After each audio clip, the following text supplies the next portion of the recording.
brought to you by V-Guard, co-powered by Sensodyne O Vimal বলো কথা Kesari. Associate sponsor UltraTech cement. বেশ কয়েক মাস ধরে খবরের শিরোনামে রয়েছে সন্দেশখালী শেখ শাহজাহান জমি দখল, নারী নির্যাতন অভিযোগ, একটার পর একটা অভিযোগ এবং প্রতিবাদী আন্দোলন দেখা গেছে সন্দেশখালীতে। আর সমস্ত বিষয় সুন্দরবন ঘেরা এই জনপদ বাংলার গণ্ডি ছাড়িয়ে তুলে এনেছে জাতীয় রাজনীতির মঞ্চে। আর সেই ব্যাটল গ্রাউন্ড সন্দেশখালীতে কাল ভোটের লাইনে দাঁড়াবে সেখানকার বাসিন্দারা।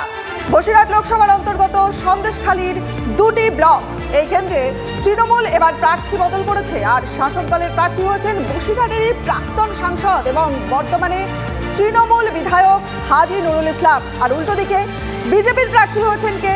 রেখা পাত্র, একেবারে সন্দেশখালীর আন্দোলনের অন্যতম চেনা মুখ রেখা পাত্র, যাকে ফোন করেছিলেন খোদ প্রধানমন্ত্রী।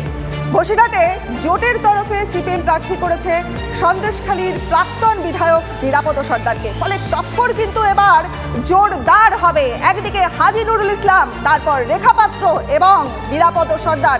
বুঝতেই পারছেন টক্কর কেমন জোরদার। আর সব মিলিয়ে বসিরহাট লোকসভার সন্দেশখালীতে ভোট কেমন হয় তা নিয়ে কিন্তু কৌতূহল তৈরি হয়েছে সর্বভারতীয় স্তরে।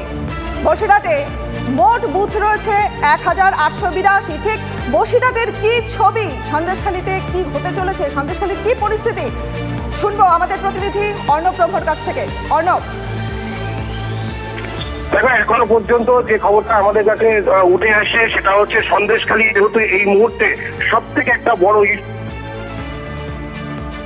ইস্যু, সেই ইস্যুটাকে কিন্তু সামনে রেখে এবারে নির্বাচন।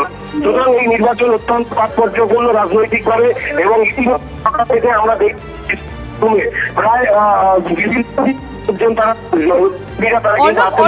তোমার ভয়েস ব্রেক করছে, যদি জায়গা পরিবর্তন করা সম্ভব হয় please.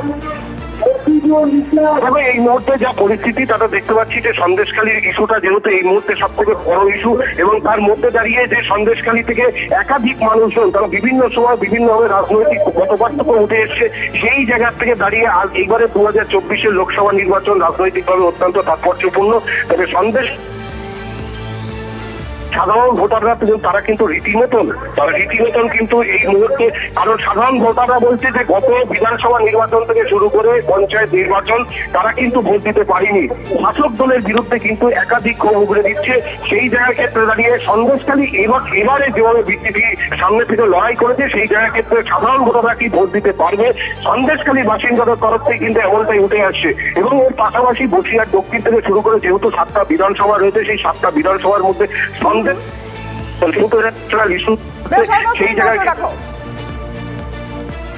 brought to you by V-Guard, co-powered by Sensodyne O Vimal বলো কথা কেশরী।